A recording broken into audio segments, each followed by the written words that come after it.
Howdy, year 6. Welcome to my kitchen. Welcome to my kitchen. My kitchen.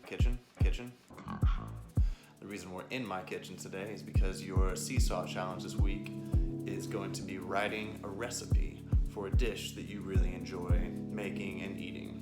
Hopefully both. Recipe writing is a technical style of writing. It's a little bit different than writing a non-chronological report or writing a poem. So there are certain things that you need to include, and because the whole point of a recipe is that someone reading it should ideally be able to make a dish that you have written a recipe for. So a recipe includes two major things. You need to have, one, a list of the ingredients that you'll be using to make your dish, and usually with that list you'll include how much of each item you'll need. Two, need very specific step-by-step instructions about how to make this dish, this food item that you want someone else to make. So I really enjoy making pancakes. I also really enjoy eating pancakes. I think they're very versatile. You can have it both as something savory, something sweet. So that's what we're gonna be doing today, is making pancakes. Perhaps you'll be making something different. In fact, I hope you do make something different. It can be something really simple. It doesn't have to be really complex. In fact, simple is probably best because we don't have all these items at our disposal, and we don't want to send you out buying tons of food that you won't use after this assignment. You want to use things that you're gonna have around the house. And bonus points if you make something really unique.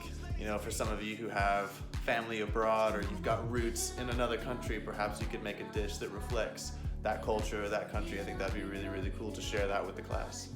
All right, what I like to do first is get all the ingredients that I'm gonna need and all the things I'm gonna be using in order, and I'll just arrange so that I have everything I need. I don't have to make a mad dash somewhere, and so that I'm not forgetting anything.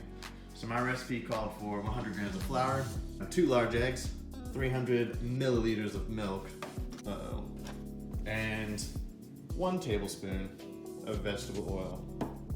All right, first thing I've done, measure out my flour, spoon it from here into the coffee cup, and it's 101, but I like to go a little bit beyond.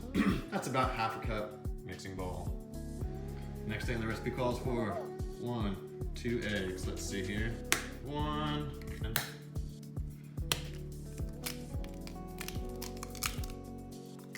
2 eggs. Might be wise to have some cleaning products at hand so you can keep your kitchen clean. Yep. Okay, next we need 300 milliliters of milk. Half pint, 300 ml. Straight in. Last thing we need is a tablespoon. I'm literally just using a tablespoon. Vegetable oil. Boom, and it goes. So if I'm looking at my recipe here, I put flour, eggs, milk, vegetable oil into a bowl, and I'm going to whisk to a smooth batter. If you don't have one of these guys lying around the house, you can just use a fork. Might need to use 2 hands for this. Gotta get that egg beat up in there. Make sure there's no lumps of flour. You want it nice and smooth. Okay, I'm gonna put my phone down. Okay, we have whisked to a smooth batter. Smooth batter. All right, here's a view of our kitchen setup. We've got all of our essential items here. We've got our pancake pan, nice and shallow, good for flipping. This isn't exactly essential, but this is a brush. It might be good to brush on some oil to even it out, but you can also just use the backside of a spatula. Here's our vegetable oil. Here's our pancake mix. And here's our ladle. We're going to use this to ladle the mix into the pan. Just as a warning, it might be a good idea to do a test pancake first. Sometimes you need that to just kind of even everything out on the pan. This one probably won't turn out very good. You might not even want to eat it. Call it a throwaway, but it's usually an essential step before moving on to the good pancakes. All right, guys, ready to dive right in. We'll brush on a little oil there. Heat set to medium low. Get the whole ladle full, and a bit warm, but that's okay. Maybe lift it up and just make sure that your mix gets all spread out across the pan. Roll it around just a little bit, not spilling. And back on the heat we go. Fill in the little gaps if you can. Next step is B, patient. All right, here we are, we're still being patient. One thing to look for is look around the edge. When it starts to peel away, that's your indication that it is nearly ready to flip. So ours is still holding on here. We're gonna hold off for a bit. If it starts to bubble up like this, that's perfectly okay. If it doesn't pull away from the edges on its own, mine's being a little bit sticky. I'm just gonna I'm gonna force it a little bit. Okay guys, here's a mistake that I've made right here. It's perfectly okay.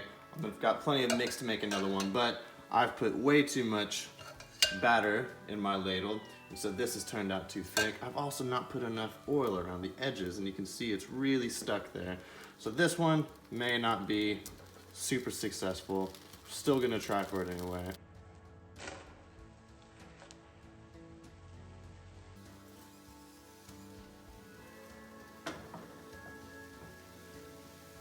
We were able to flip it.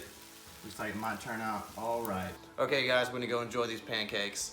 I can't wait to read your recipes, and hopefully you can give us something that we can try out at home. So again, make sure your recipe includes a list of ingredients with all the amounts and step-by-step instructions for how to make your dish.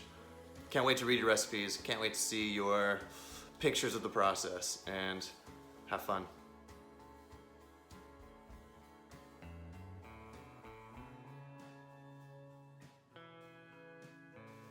Clean your kitchen up afterwards, that's most important.